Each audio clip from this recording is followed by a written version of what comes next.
আমি আমার বাড়ির কথা বলছি, আমার বাড়ির একজন মহিলার আমি প্যান কার্ড করতে দিয়েছিলাম, আমার ফ্যামিলির প্যান কার্ড করতে দিয়েছিলাম, তাতে ছবি আছে, ফ্যামিলির নাম আছে এবং তার পিতার নাম আছে।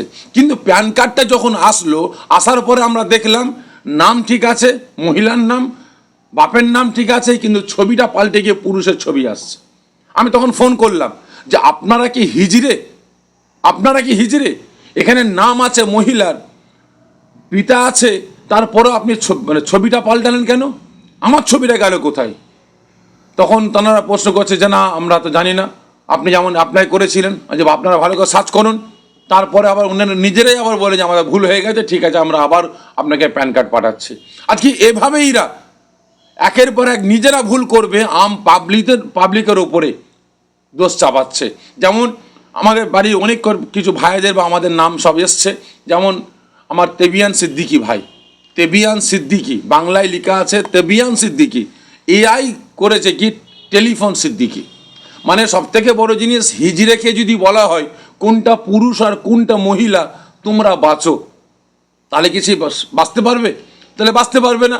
ঠিক তেমন এআইকে দিয়েছে যে তোমরা নামগুলো সংশোধন করো, এ দেশের নাগরিকগুলোকে তোমরা ভালো করে ছেঁকে তোলো। তাহলে এআই কি করছে? তেবিয়ান সিদ্দিকি, ইংলিশে নাম করছে কি টেলিফোন সিদ্দিকি। আমার নাম সাফিরি সিদ্দিকি, কিন্তু ইংলিশে উচ্চারণ করছে সাফারি সিদ্দিকি। আজকে আমাদের বাড়ি এইরকম ভুল আসছে, শুধু এরকম ভুল আমার বাড়ি না, সারা বাংলার প্রত্যেকটা মানুষের এই ভুলটা তারা করেছে।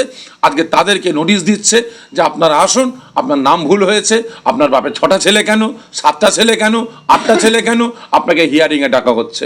আজকে আমি ইলেকশন কমিশনের কাছে আপনাদের মাধ্যম দিয়ে, মিডিয়ার মাধ্যম দিয়ে আমি জানতে চাইছি, আমি কৈফিয়ত নিতে চাইছি, আপনারা তাহলে আজকে আমরা পাবলিক বলে আপনারা আমাদের হেনস্থা করছেন, আপনি আমাদের নাজেহাল করছেন।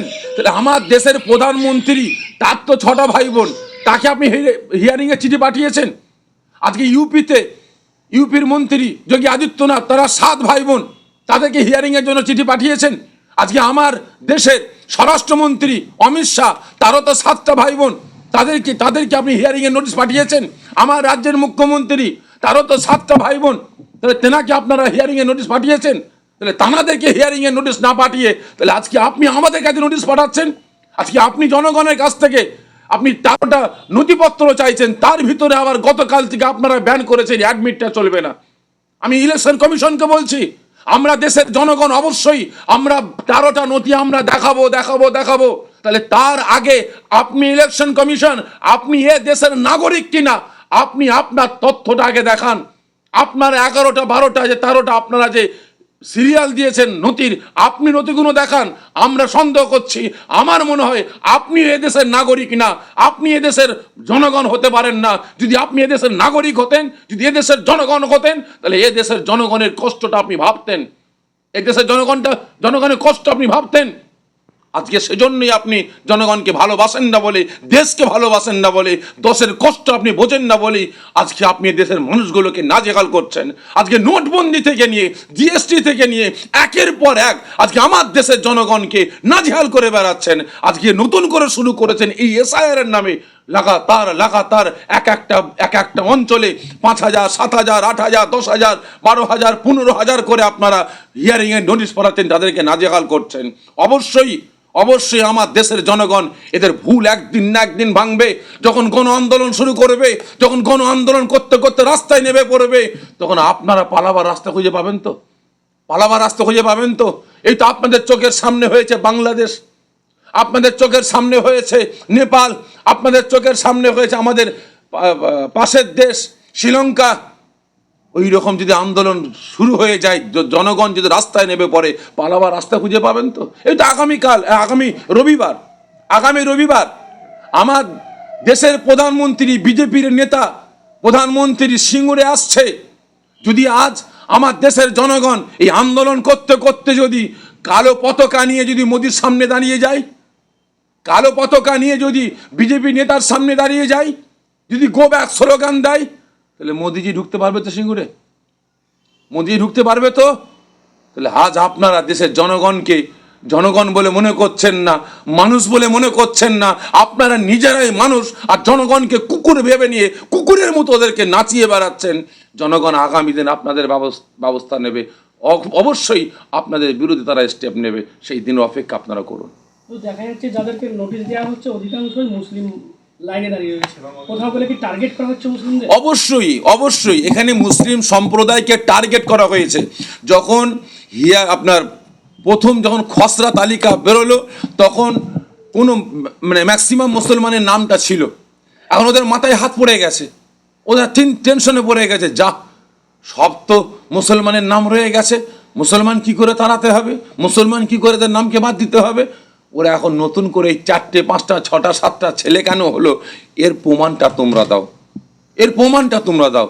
কারণ বাস্তব বলছি ভাই, সোশ্যাল মিডিয়ার মাধ্যমে আমি আমার মুখটাকে ঠিক করতে মানে ভাষা বলতে পারছি না যে আপনাদের ক্ষমতা নাই বলে কি মোল্লাদের ক্ষমতা নাই, আপনাদের ক্ষমতা নাই বলে কি মোল্লাদের ক্ষমতা নাই। আপনারা 32 বছর 35 বছর 38 বছরে বিয়ে করেন, আপনারা করা ছেলের বাপ হবেন, আর মোল্লারা 17 বছর 18 বছর 19 বছর এরা বিয়ে করে, তাহলে এদের 8টা 10টা বাচ্চা হবে না, থেকে আপনার হবে? ভাই বললে অনেক কিছু হয়, তবে আমি সোশ্যাল মিডিয়ার মাধ্যমে আমি আমার দেশের প্রধানমন্ত্রী সহ স্বরাষ্ট্রমন্ত্রী সহ ইলেকশন কমিশনের কাছে আমি অনুরোধ করব, এখনও বলছে মানুষকে মানুষ বলে চিনার চেষ্টা করুন, অসহায় মানুষদের পাশে আপনারা দাঁড়ান, আর না হলে আগামী দিন মানুষ যখন রাস্তায় নামবে পালাবার রাস্তা খুঁজে পাবেন না। আর বিশেষ করে আমি আমার রাজ্যের মুখ্যমন্ত্রীর কাছে অনুরোধ করব, আপনি ওই সাপ হয়ে কামড়ানো আর রোজা হয়ে ঝাড়া এটা আপনি বন্ধ করুন, কারণ আজকে পশ্চিম বাংলায় যত এই এসআইআর এর প্রক্রিয়া যত কাজ কাম করছে, ম্যাক্সিমাম নেতা আপনার হাতে গড়া নেতা, এসডিও ডিএম বিডিও বিএলও সব কিছু, সমস্ত নেতারা সমস্ত সরকারি আধিকারিকরা আপনার হাতে গড়া মানুষ। আপনি তাদেরকে সাপ হয়ে কামড়াচ্ছেন আর রোজা হয়ে ঝাড়ছেন, তাদেরকে আপনি বলুন না, বিডিওর হাতে তো সব পাওয়ার আছে, বিডিওর হাতে সব ক্ষমতা আছে, এসডিওর হাতে সব ক্ষমতা আছে, ডিএম এর হাতে সব ক্ষমতা আছে। যদি বিডিও কলমটা চালিয়ে বলে যে না এই দেশের নাগরিক, একে হিয়ারিং এর নোটিশ পাঠানো যাবে না, যদি এসডিও বলে যে এই দেশের নাগরিক, একে হিয়ারিং এর নোটিশ পাঠানো যাবে না, তাহলে কারোর বাপের ক্ষমতা নাই যে তার সেই বাড়িতে নোটিশটা যায়। ইলেকশন কমিশনের বাপের ক্ষমতা নাই সে বাড়িতে নোটিশটা পাঠাবার জন্য। তবে আমি আমার রাজ্যের মুখ্যমন্ত্রীকে বলবো, সাপ হয়ে না কামড়ে রোজা হয়ে না ঝেড়ে প্রকৃত ঝেড়ে কাশুন এই বিএলওদের বা সরকারি যারা আধিকারিক আছে ইয়ারওদের আপনি অর্ডার দিন, যেভাবে ওই 4টে 5টা ছেলে আছে বলে 4টে 5টা কোচি করেছে বলে তাদেরকে নোটিশ দিয়ে নাজেহাল করো, এগুলো বন্ধ করা হোক।